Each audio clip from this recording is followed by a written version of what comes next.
Сияние перстня пророка Мухаммада, саллаллаху алейхи вассалям.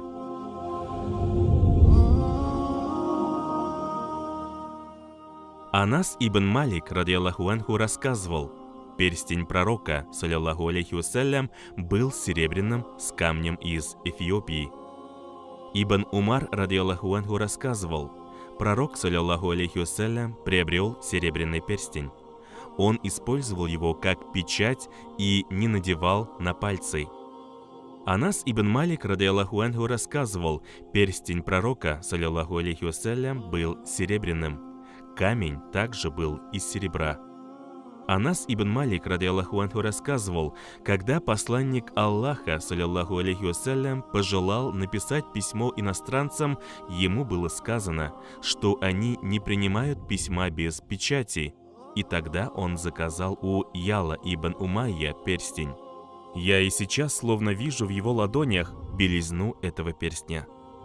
Анас ибн Малик, радиаллаху анху, рассказывал: на перстне посланника Аллаха, саллаллаху алейхи вассалям, было 3 строчки. На одной было написано «Мухаммад», на другой «Посланник», а на третьей «Аллах».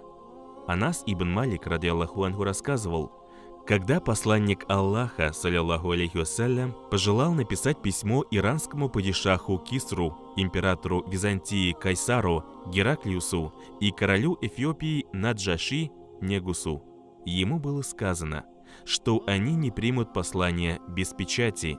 И тогда посланник Аллаха, саллаллаху алейхи вассалям, приказал отлить перстень с серебряным ободком. На перстне было выгравировано: «Мухаммад, посланник Аллаха». Анас, радиаллаху анху, рассказывал: перед тем, как войти в туалет, пророк, саллаллаху алейхи вассалям, всегда снимал перстень с руки. Ибн Умар, радиаллаху анху, рассказывал: пророк, саллаллаху алейхи вассалям, приобрел серебряный перстень. Этот перстень был надет на мизинец. Позднее этот перстень был на мизинце Абу Бакра, после него на мизинце Умара, и затем, до тех пор, пока он не упал в колодец Арис, был на мизинце Усмана, радиаллаху анху. На нем было выгравировано: «Мухаммад, посланник Аллаха».